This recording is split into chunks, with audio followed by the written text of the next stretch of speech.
ശ്രീമാത്രേ നമഃ. ശ്രീ ഗുരുഭ്യോ നമഃ. ജൂൺ 24-ാം തീയതി, അതായത് മിഥുന മാസം 11-ാം തീയതി ചൊവ്വാഴ്ച, നമ്മൾ സങ്കടഹര ചതുർത്ഥി എന്ന പേരില് ഗണപതിക്കുള്ള വിശേഷപ്പെട്ട ഒരു ദിവസമായിട്ട് ആഘോഷിക്കണം.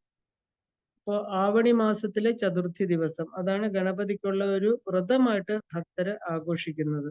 അപ്പൊ സങ്കടഹര ചതുർത്ഥി എന്ന് എങ്ങനെയാണ് അതൊരു വ്രതമായിട്ട് ആചരിക്കേണ്ടത്, അതിന്റെ പിന്നിലെ തത്വം എന്ത് എന്ന് നമ്മൾ അറിയുന്നത് പൂർണ്ണമായിട്ടുള്ള ഫലം ലഭിക്കാൻ സഹായിക്കും. ഈ സങ്കടഹര ഗണപതി എന്നുള്ള നാമത്തിൽ തന്നെ അതിന്റെ അർത്ഥമുണ്ട്. അപ്പോൾ സങ്കടം എന്ന് പറഞ്ഞാൽ നമുക്ക് ദുഃഖം അല്ലെങ്കിൽ വിഷമഘട്ടം, പ്രശ്നങ്ങള് എന്നൊക്കെ നമ്മൾ പറയണു അല്ലെ. ഹര എന്ന് പറഞ്ഞാൽ മാറുന്നത് എന്നർത്ഥം. അപ്പൊ നമ്മളെ വിട്ടുപോകുന്നത്. അപ്പം സങ്കടങ്ങള് എന്തായിരുന്നാലും അവയെ വേരോടെ നീക്കി നമുക്ക് സുഖവും സമാധാനവും തരുന്ന ഒരു വ്രതമാണ് ഈ സങ്കടഹര ചതുർത്ഥി വ്രതം. പ്രത്യേകിച്ച് ദേവീ ഉപാസകർക്ക് ഗണപതി എന്ന് പറഞ്ഞാല് വളരെ പ്രധാനപ്പെട്ട ഒരു ദേവതയാണ് അല്ലെ. എല്ലാ മാസത്തെയും ചതുർത്ഥി ദിവസം വിനായകന് പ്രധാനമാണ്. പക്ഷെ ഈ ആവണി മാസത്തിലെ ചതുർത്ഥി, അതായത് ഈ സങ്കടഹര ചതുർത്ഥി എന്ന് പറയാൻ ഒരു കാരണമുണ്ട്.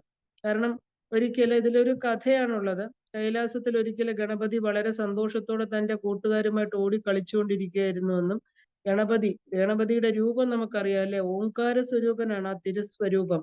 ആന മുഖം, വലിയ ഉടല്, തുമ്പിക്കൈ, കുടവേറ്, അപ്പൊ ഒരു നാഗബന്ധമൊക്കെ ധരിച്ച് ഈ രൂപത്തിലിരിക്കുന്ന ഭഗവാന്റെ കളികള് ദേവന്മാരെല്ലാം വന്ന് കണ്ടുകൊണ്ട് നിൽക്കുകയാണ്. ഇതിനകത്ത് ദേവന്മാര് കണ്ടുകൊണ്ടിരുന്നതിൽ ചന്ദ്രദേവനും ഉണ്ടായിരുന്നു. അപ്പോ ചന്ദ്രൻ എന്നാല് നമുക്കറിയാമല്ലേ, ചന്ദ്രൻ എന്ന് പറഞ്ഞാൽ അതീവ സുന്ദരനാണ്, പ്രകാശ സ്വരൂപിയാണ് എന്നർത്ഥമാണ്. ചന്ദ്രൻ എന്ന് പറഞ്ഞാൽ പ്രകാശം എന്നാണ്. നമ്മള് ദേവിയുടെ മുഖം ചന്ദ്രനെ പോലെ ഒന്ന് ഉപമിക്കാറുണ്ട്. അപ്പോ ഈ ചന്ദ്രന് ആദിമൂലപ്പൊരുളായിരിക്കുന്ന ഗണപതിയുടെ കളികൾ കണ്ടുകൊണ്ടിരുന്ന ദേവന്മാരിൽ ഒരാളായിരുന്നു ചന്ദ്രൻ. അപ്പൊ ഗണപതിയുടെ ഈ കളികൾ കണ്ട് ഒരു ചെറുതായിട്ട് ഒരു കളിയാക്കി ചിരിച്ചു. ഇത് കണ്ട വിനായകന് ചന്ദ്രന് എന്താ പറയാ ഭയങ്കരമായിട്ട് കോപമുണ്ടാകുകയും ചന്ദ്രനെ ശപിച്ച് ആ കാന്തിയെല്ലാം നഷ്ടപ്പെടട്ടെ എന്ന് ശപിക്കുകയും ചെയ്തു. അങ്ങനെ ചന്ദ്രൻ എന്താ പറയാ, ചന്ദ്രന്റെ ആ ഒളി, ചന്ദ്രന് ഒളിയില്ലെങ്കിൽ പിന്നെ ചന്ദ്രനല്ല അല്ലെ.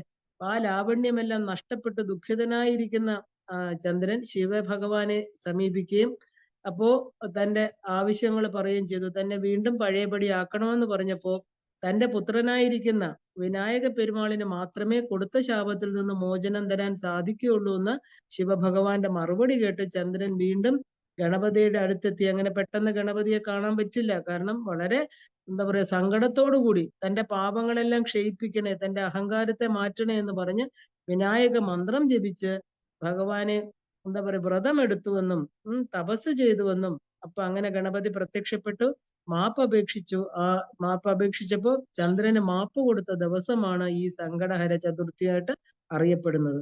പക്ഷെ അന്ന് മുതല് ചന്ദ്രന് ഒരു പ്രശ്നം ഉണ്ടായി, വൃത്തിക്ഷയങ്ങൾ സംഭവിക്കാൻ തുടങ്ങി. 15 ദിവസം വളർച്ചയും 15 ദിവസം തേയ്മാനവും. അങ്ങനെ ശിവൻ തന്റെ ജടയിലെ ആഭരണമായിട്ട് ചന്ദ്രന്റെ അഷ്ടമി കലയെ സ്വീകരിച്ചു എന്ന കഥ. അപ്പൊ നമ്മൾ കുറവുകളുള്ള ഒരാൾ, ഇതിൽ നിന്ന് നമ്മൾ എന്താ പഠിക്കുന്നത്? മനുഷ്യർക്ക് വികലാംഗരെന്ന് നമ്മൾ പറയില്ല, അംഗങ്ങൾക്ക് പ്രശ്നങ്ങൾ വരാം, നിറത്തിന് വരാം, സൗന്ദര്യത്തിന് കുറവും കൂടുതലും ഒക്കെ വരാം. മറ്റുള്ളവരുടെ കുറവുകളെ എന്താ പറയാ ആക്ഷേപിക്കുക എന്ന് പറയുന്നത് ഒരാളുടെ മനസ്സിനെ വിഷമിപ്പിക്കും. ചന്ദ്രൻ എന്ന് പറഞ്ഞാൽ എന്താ, മനസ്സുമായിട്ട് ബന്ധപ്പെട്ടിരിക്കണം അല്ലെ. ഒരാളെ കളിയാക്കിയാല് അത് പാപം എന്ന് ലോകത്തിന് കാണിച്ചു കൊടുക്കുന്നു ഈ കഥ. ചന്ദ്രൻ ഗണപതിയെ തപസ് ചെയ്ത് പ്രത്യക്ഷമാക്കി പാപമോചനം നേടിയ ദിവസമാണ് ഈ ചതുർത്ഥി ദിവസം. ഗണപതി ചന്ദ്രന്റെ ദുഃഖത്തെ തീർത്ത ദിവസം. ഗണപതിയുടെ അനുഗ്രഹം എന്നത് ഏത് കർമ്മത്തിന്റെ ആദ്യവും നമ്മൾ എല്ലാവരും ചെയ്യേണ്ടതാണ് ഗണപതി പൂജ അല്ലെ. ഗണപതിയെ ഓർമ്മിക്കാതെ ഒരു കർമ്മവും പൂർത്തിയാവില്ല. അപ്പൊ തന്റെ ആ അഹങ്കാരത്തെ, നമ്മുടെ ജീവിതത്തിൽ വരുന്ന ഒരുപാട് ദുഃഖങ്ങൾക്ക് കാരണം നമ്മുടെ അഹം എന്നുള്ള ഒരു ഭാവമാണ്. അതിനെ തീർക്കുന്ന ആളാണ് ഗണപതി. അങ്ങനെ സങ്കടഹര ചതുർത്ഥി ദിവസം ചന്ദ്രനെയും ഗണപതിയുടെയും അനുഗ്രഹം ഒരുമിച്ച് ലഭിക്കുന്ന ദിവസമാണ്. അപ്പൊ മനുഷ്യർക്ക് ഈ ദിവസം തങ്ങളുടെ ജീവിതത്തിൽ ഉണ്ടാകുന്ന എല്ലാ സങ്കടങ്ങളും, രോഗം, കടം, സമ്പത്തിന്റെ നഷ്ടം, ഉപാസന തടസ്സം, ദുഃഖം, വിവാഹം നടക്കാതിരിക്കുക, അല്ലെങ്കിൽ വിവാഹം നടന്നവർക്ക് നല്ല ദാമ്പത്യം, കുട്ടികൾ ഉണ്ടാകാതിരിക്കുന്നവർക്ക് കുട്ടികളെ നന്നായിട്ട് പഠിക്കാൻ, എല്ലാത്തിനും ഈ വ്രതം വളരെ ഉത്തമമാണ്. അപ്പൊ അങ്ങനെ ഈ വ്രതം നമുക്ക് എങ്ങനെയാണ് ഈ വ്രതം നമ്മൾ ആചരിക്കണം എന്ന് ചോദിച്ചാൽ, രാവിലെ കുളിച്ച് വീട്ടിലെ വിളക്ക് കത്തിക്കുക, ഗണപതിയെ വണങ്ങുക. കാരണം ഇപ്പൊ വീട്ടില് നമുക്ക് അതിനുള്ള സൗകര്യമുണ്ടെങ്കിൽ വീട്ടിൽ ചെയ്യുക, അല്ലെങ്കിൽ ഗണപതി ക്ഷേത്രങ്ങളിൽ പോയി തൊഴാം. 11 പ്രദക്ഷിണം, അമ്പലത്തിലാണെങ്കിൽ 11 പ്രദക്ഷിണം, വീട്ടിലാണെങ്കിൽ ആത്മപ്രദക്ഷിണം ചെയ്യാം. കറുകപ്പുല്ല് കൊണ്ടുള്ള അർച്ചന ഇവയൊക്കെ ചെയ്ത് എന്താ പറയാ നമുക്ക് ചെയ്യാം. പിന്നെ ഈ ചതുർത്ഥിയുടെ പ്രാധാന്യം ശരിക്കും രാവിലെ അല്ല. രാവിലെ ഈ കാര്യങ്ങളൊക്കെ ചെയ്തിട്ട് ഇതിന്റെ പ്രാധാന്യം വരുന്നത് സന്ധ്യയ്ക്കാണ്. കാരണം പകലും രാത്രിയും സന്ധിക്കുന്ന സമയമാണ് നമ്മൾ സന്ധ്യ എന്ന് പറയുന്നത് അല്ലെ. 3 സന്ധ്യകളുണ്ട്. അതിൽ വൈകിട്ടത്തെ സായം സന്ധ്യ വൈകിട്ടാണ്. അതായത് ചന്ദ്രൻ ഉദിച്ചതിന് ശേഷം വേണം ഗണപതിക്കുള്ള എല്ലാ പൂജകളും ചെയ്യാൻ. ഭഗവാന് മോദകം, വെള്ളപ്പൊങ്കൽ, പഴങ്ങള്, ശർക്കര പായസം, ഉണ്ണിയപ്പം എല്ലാം നിവേദിച്ച് വിഗ്രഹമുണ്ടെങ്കിൽ അഭിഷേകം ചെയ്യാം. പാല്, ജലം എല്ലാം കലർത്തി അഭിഷേകം ചെയ്യാം. ദീപാരാധന ചെയ്ത് ഗണപതി മന്ത്രം പറ്റുന്നവർക്ക് 444 തവണ അല്ലെങ്കിൽ 108 തവണയെങ്കിലും നമുക്ക് ജപിക്കാം. പിന്നെ ഗണപതി അഷ്ടോത്തരമുണ്ട്. ഗണപതിയെ കുറിച്ചുള്ള എല്ലാം, ചന്ദ്രന്റെ അഷ്ടോത്തരമുണ്ട്. ഇതെല്ലാം നമുക്ക് ജപിക്കാം.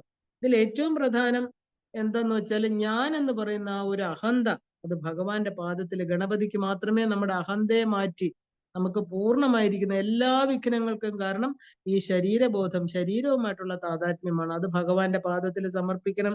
അപ്പൊ ചതുർത്ഥി വ്രതത്തിന്റെ ഫലമായിട്ട് ഗണപതി മാത്രമല്ല, മനസ്സിന്റെ കാരകൻ, ചന്ദ്രൻ എന്ന് പറഞ്ഞ മനസ്സിന്റെ കാരകനാണ് അല്ലെ.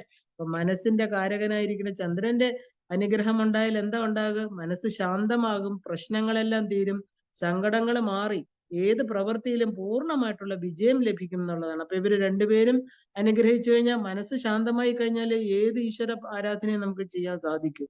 മനോരോഗികൾ പോലും എന്താ പറയാ ഈ ചന്ദ്രന്റെയും ഗണപതിയുടെയും അനുഗ്രഹം കൊണ്ട് സുഖം പ്രാപിക്കുന്നതായിട്ട് പറയുന്നുണ്ട്. അങ്ങനെ ഈ സങ്കടഹര ചതുർത്ഥി ആചരിക്കുന്ന എല്ലാവർക്കും പൂർണ്ണമായിരിക്കുന്ന ഗുരു, ഗണപതി, ദേവി, മഹാദേവൻ ഇവരുടെ എല്ലാം അനുഗ്രഹം പൂർണ്ണമായിട്ട് ഉണ്ടാകട്ടെ എന്ന് പ്രാർത്ഥനയോടെ എല്ലാവർക്കും ശ്രീമാത്രേ നമഃ.